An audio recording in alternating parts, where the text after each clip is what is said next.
This week, I got to chat with members of Tech Audio, Kyle and Roel, and they're showing off their new FX Permutator ReaScript. This is a premium script that creates unique effects chains based on collections of effects that you choose. And within a few clicks, you can create effects chains that you would never thought were possible and uses effects that you probably forgot about. This is a great jumping off point for sound design, and it's going to be a very useful tool. This premium ReaScript is available now. Click the link down in the description. If you work in game audio or sound design, you're going to want to check this one out. And now, a pretty long demonstration of FX Permutate from the creators.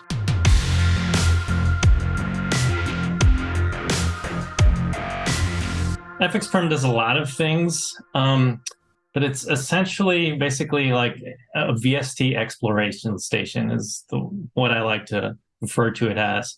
I like to call it a creativity force multiplier. It essentially takes a collection of VSTs from your collection. You can mix and match which ones you want, slot them into randomized effects change, randomize the parameters in them. It'll also randomize presets. And the combination of all these actions sort of render out really interesting results in terms of like, hey, I didn't know if I tweaked this parameter and had this combination of effects chains, it would yield this result. So it's very much a find the hidden gold type of ReaScript. People have been sound designing for a long time. They definitely have their favorite processing methods to go through. I mean, we all do. But if you're someone who's been a sound designer for a while, like myself, you've accumulated quite a few plugins over the years. Some that you completely forgot about, that you purchased on a Black Friday that you don't even know you have anymore. And they just add up over time. And so FX Perm is looking at every single file path that you have listed in your Reaper preferences for where to look for plugins, including VST3s and everything. And we put them all together in a list here for you. And what you can do is you can start curating your plugin collection by creating different collections. We're looking at a collection right now where I've made a conscious effort to go through and hand pick a group of plugins to create in a collection. And these are all different collection presets, and you can have as many of these as you want. Like I have a collection here that's just all the Sound Toys stuff. I have another collection here, which I'll show off later. It's called Glitchy. I kind of like handpicked a lot of stuff that's going to basically turn whatever you're using as a source into some kind of crazy, chopped up, noisy, glitchy texture. And then there's other ones like Unfiltered, which just has two plugins. These two plugins, Biome and Triad by Unfiltered, they're a kind of a multi-effects plugin. So it has a lot of tonal possibilities, and it also comes with just hundreds of presets. So even stacking multiple versions of the same plugin on top of each other, all using different presets, also leads to very interesting results as well. So the idea here is to kind of come up over time building these DSP collections and then iterating through them to get new and interesting combinations. And the thing that I love about it the most is not only to kind of like breathe new life into old plugins that either you forgot you had or you don't use anymore, but it's putting together FX chains that you never, ever would have put together manually, just to give you so many more different like possible creative options. It's like allowing you to understand the total scope of your DSP capabilities. And that's not to say that like, okay, you're going to run this thing and every chain is going to be beautiful and perfect. I'll show plenty of examples where I intentionally left it as is, how it was when it generated, because these are all third-party plugins. We don't have any control over that. We're just giving you the tools to kind of manage your collections. Sometimes it's great right out of the gate. Other times you need to be like, okay, what's the thing that's, causing the noise? Or there's definitely one plugin that's creating this color that I want out. And then, you go in and manually disable as need be to kind of massage it from there. Other times you may go in and be like, well, if I change the wet dry on this one and I change the rate of this one, now it's something really interesting too. So it's to kind of really just speed up the creativity process when you're looking for something new, unique, or interesting. I have seen this before a couple months ago, but for someone that's brand new to this, this is mainly for sound designers. I would say composers too. What I can see from the workflow is you select a track, you bring up the script, and then you go through a collection. You hit run, goes through the various parameters that you selected at the bottom. That's and then right. it generates multiple tracks with different effects chains. That's with a different number of effects and things from that collection. And the results are things that you wouldn't have come up with on your own, may or may not be good, but most likely it's a path towards being inspired and having lots of interesting kind of source to sort through. That's right. A jumping off point for continuing the process of the sound design. Exactly right. Not an end point. It can be. Sometimes it is an end point. Sometimes it's like, whoa, like this is crazy, awesome. But other times, yes, you need to go in and change a few things, tweak a few things to really dial it in, just like you would through any normal sound design process. But the main thing is that it inspires you to use tools that you forgot about, or that's right, combinations that you wouldn't have thought of doing. Exactly. Things that you would think are wrong, maybe. Yes. And if I remember correctly, it's going through the built-in plugin presets from each of those, or is it randomizing parameters? It does both. So I just have a nice recording of some kind of like metally impacts here, just so everyone can kind of hear the original source. And I've got 2 files here. And so we're going to make sure our track is selected. We're going to pick a preset of collections. We'll do this one here. I don't know. This is probably 30 plugins. I'm going to choose my how many plugins I want per track, and then I'm going to pick number of tracks. So let's do 4 plugins per track. That's usually kind of my default. And just save a little bit of time, let's just do 4 tracks. So that'll be a total of 16 plugins that are going to try to all open very quickly in succession. So that's something to keep in mind too. But if you were to do 10, be your Reaper trying to open up 100 plugins, which literally just, might crash certain people's computers and or Reaper projects. So you do need to be very careful and understand the limits of your work setup. This random type here is, you got 2 options. It's to be off, all, or non-presets only. What this is doing is, if Reaper can see the plugin's presets, which is usually the case for the majority of VST3s and some VST2s, but not a lot. If it sees a preset, it will pick a random preset. If it doesn't see a preset, or if Reaper cannot see the preset, it will look at all of the available parameters and randomize them. And you can see here there is a random percentage number that you can slide into being like how much randomization you want. So I like this one as non-presets only, meaning for the plugins that do have presets, give me a curated preset from the company or from your own presets, because it looks at those too that you've saved. And then for everything else that doesn't have a preset visible by Reaper, randomize the presets. And if you go into the options here for randomization, you can actually call out restricted parameters to make sure that we're not randomizing or touching anything that has anything to that is called wet, dry, gain, volume, output, etc. And you can continue to add to those lists, but these are the defaults that it comes with. Yeah, those exist because a lot of the times during development, we'd run into like, oh, it's all the way, the gain's all the way down, not hearing anything. And then exactly. So we have 2 files here. We're going to do non-presets only, which is basically, and of course, off would be no randomization. Just load the plugins, pick the presets. And then for plugins that don't have presets, it would just be default initialization state if you were to open it. All would be randomize everything, ignore the presets. Non-presets only is the half and half, which is the one that I really like to use, because I do like utilizing especially plugins that come with like 300 presets or something that have been curated and created by a professional, to utilize those.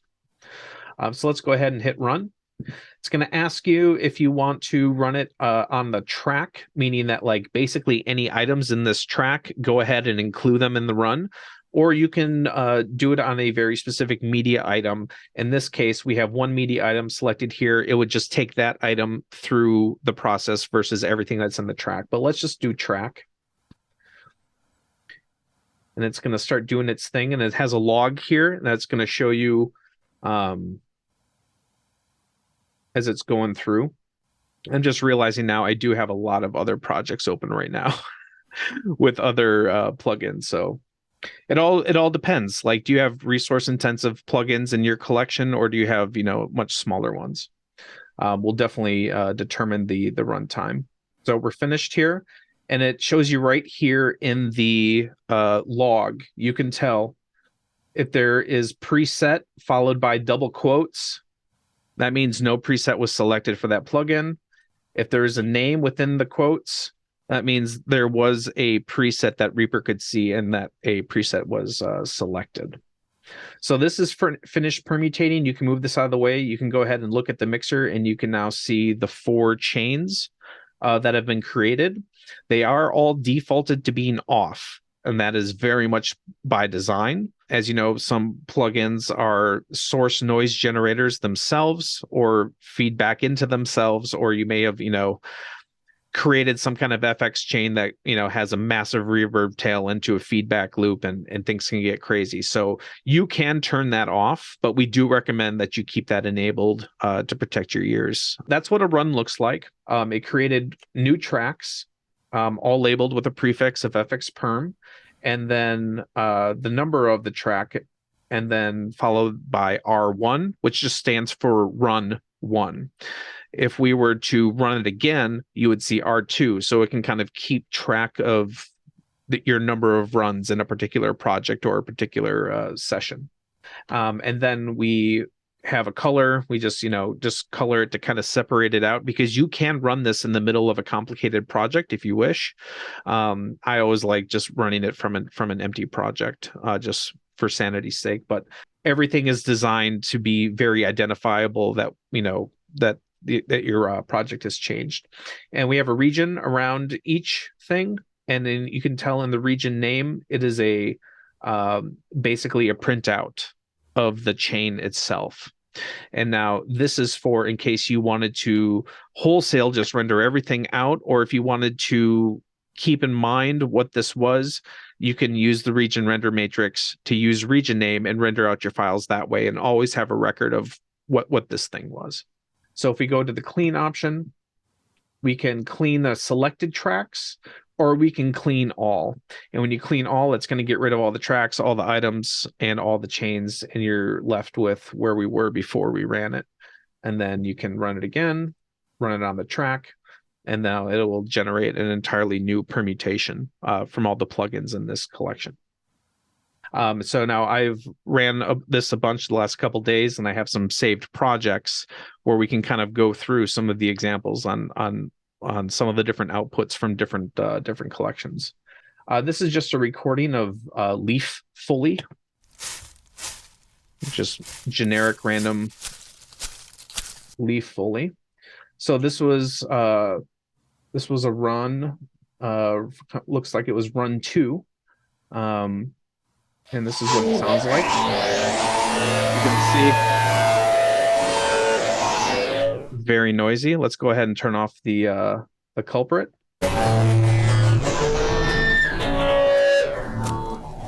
Like, very interesting, weird distortion sounds.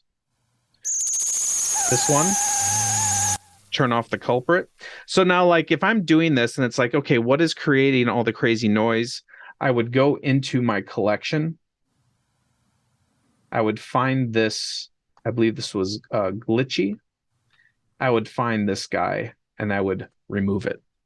So it's always good to maintain your collection, especially if you've got, like, one thing that we don't recommend you doing is literally just selecting all and adding every single plugin you have into a collection. You can do it for fun just to find out for yourself, but what you're going to find is there's going to be a lot of baddies in there that are going to kind of wreck every chain or color every chain in a very specific way, kind of defeating the purpose. And you're also going to have plugins that are either going to be looking for an incoming source or some other little hiccup where it needs like it needs MIDI or something to activate. You want to make sure you don't have those in your collections because it'll obviously kill the processing chain. And so for this one, we disabled the guy who was making noise. So I kind of like what I'm hearing there. I'm still hearing too much dry. So now let's bit speak. Let's turn that all the way to wet. And let's turn crystallizer all the way to wet. I don't want to hear any of the dry coming through. And then this is a tube drive. Let's crank that up.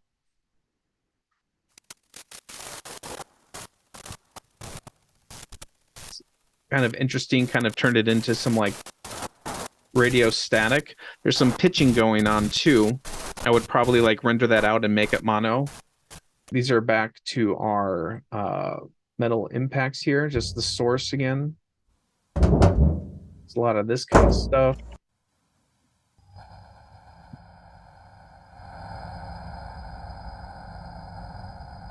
It's kind of some interesting eerie ambience going on here. That's cool. What's this guy doing?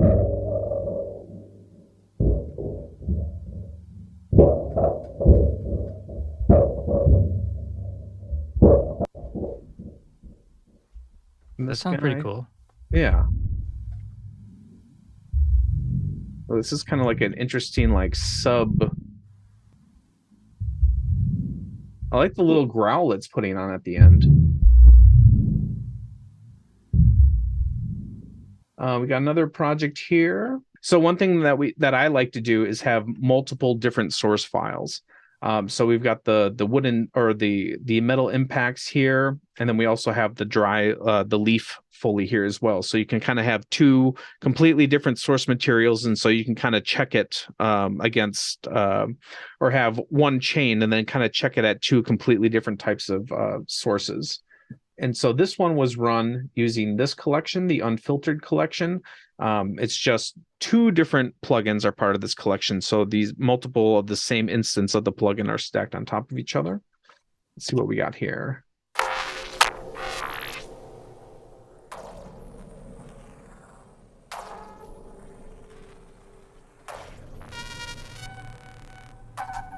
Oh, those are cool.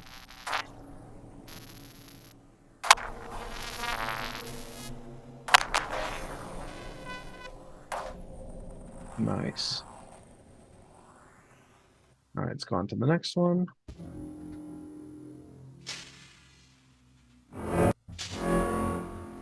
I'm liking this.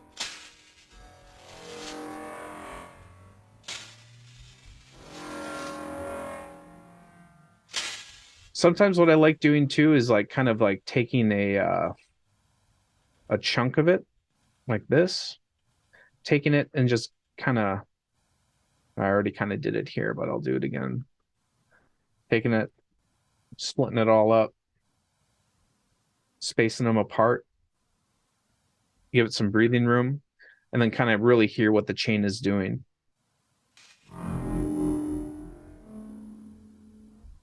Because without any additional input, there might be like a long tail or something that happens. So I like that one a lot. So one thing you can do in the options here is you can put in an FX chain name preset.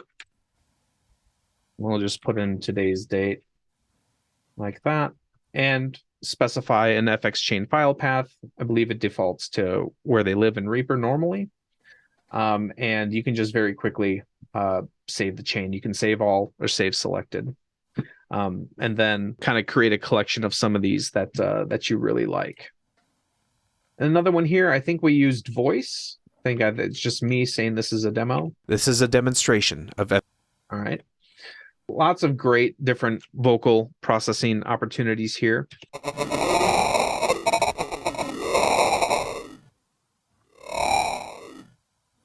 Yeah, so that sounds just like my broken speak and spells. Yeah. This is a demonstration of FX Permutator.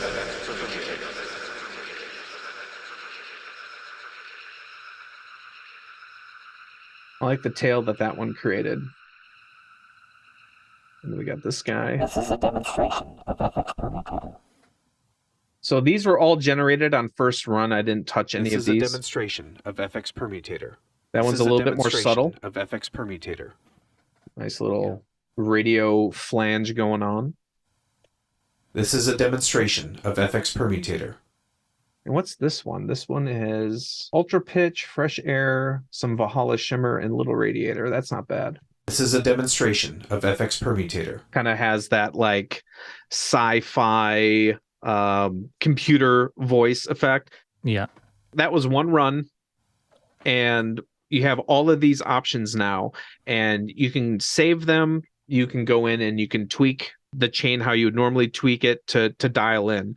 It's really just to kind of get you, 50 to 70% of the way there endlessly, and just continue, because then you clean, run again, and really useful for VO, especially sci-fi, horror, fantasy, anything that needs to sound obscure or not of this world.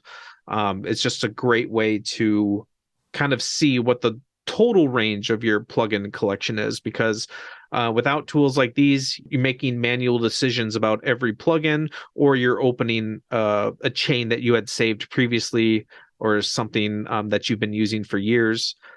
This is kind of like take you out of your comfort zone and kind of throw a whole bunch of stuff at you that you get to kind of play around and mess with.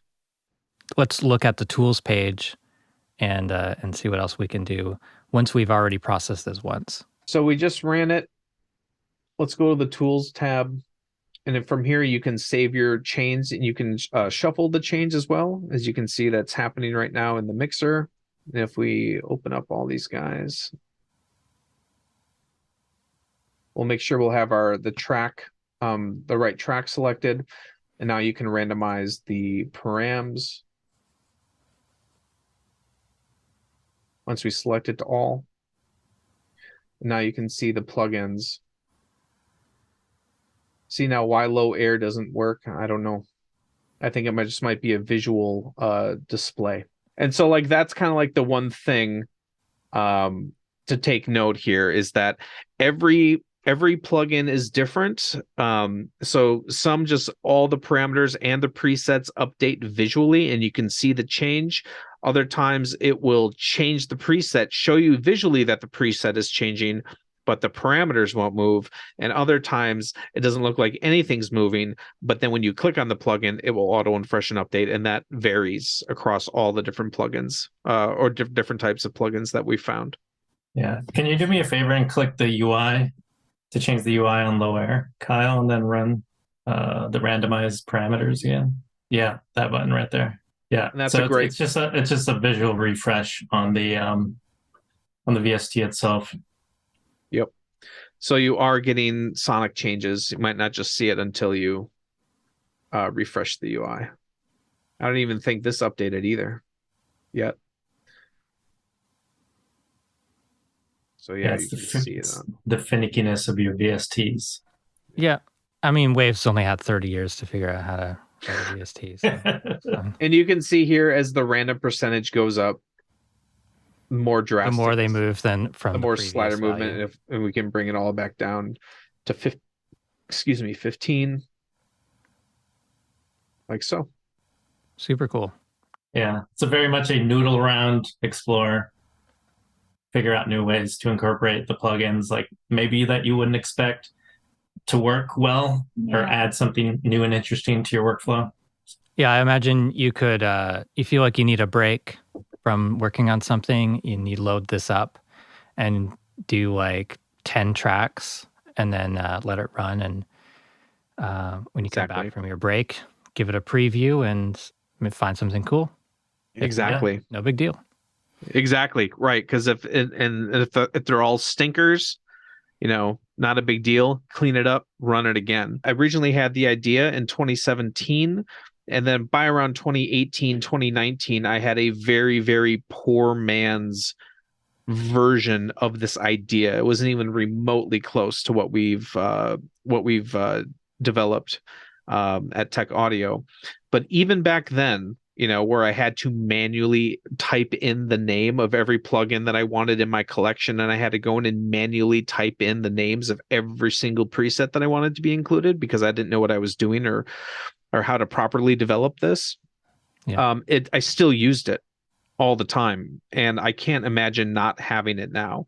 And now that the tool is so polished and working effortlessly and has a nice UI and design, it's an immediate go-to for when it's just like, hey, we need this creature voice, or hey, we need this sci-fi voice. Just plop it in here, and you can have 10 ideas much, much, much faster than if you were to create 10 different ideas manually, assuming that you don't have a massive repository of projects and plugin chains from previous work, which is sometimes the case. But even so, it's great to be inspired and hear new ideas. Do you want to go over the RPLs? I think that's the last thing. No, go ahead, Roel. You should say something about RPLs. What we found in the development of FX Permutator was the fact that not all of your VSTs, not all of the presets are natively exposed to Reaper. The ones that are available, Kyle, if you can open, I don't know, a plugin and then check, do the pull down on the available, those, Kyle, probably we imported, we have been amassing a collection of different preset libraries. But even though it's sort of within the plugin, you can hit the preset button within the plugin, it might not necessarily be accessible to Reaper. To remedy this, we've been creating a preset repository library, which if you want, you can download completely for free. The link to it is located in techaudio.io. And feel free to load up your plugins, and that will further make FX Permutator that much more powerful because you're getting presets that are known, interesting sounding, so you start from a better baseline. That's also useful because that makes the presets available to Reaper actions as well, where presets inside of plugins usually are not. So previous and next, or scrolling with a MIDI knob. That's right. Presets on a plugin, that's all accessible that way. If there's any visually impaired users, that's usually the only way they can interact with a plugin. So the presets list using Reaper's built-in stuff is super important. Thank you for making the preset library, because that's actually probably helpful to people beyond your original target audience for that. Yeah, absolutely. And people, we encourage people to contribute to that repository because, we just want to keep building it. We'll just help everybody out. So it's a pain to, change the preset in the plugin UI and then save that preset and type in the name for the Reaper's RPL. It is time consuming, but if every user of FX Perm just did one plugin, we can create quite the library, because for every one plugin that you add to a collection, let's say if you have a collection of 6 plugins and you add a 7th, it multiplies the sonic capabilities dramatically. So sometimes adding or removing just one plugin from your preset collections can make a massive difference. And if you have access to the presets, it's even better. We're going to get this at techaud.io or Tech Audio. The price is $29.99 US. Correct? Yep, that's correct. Sort of a launch price for now. Okay. Probably go up after the holidays. Seems like a good time. Everybody's spending more money to buy more VSTs for Black Friday, so why not make those even more powerful? Right on, Black Friday launch.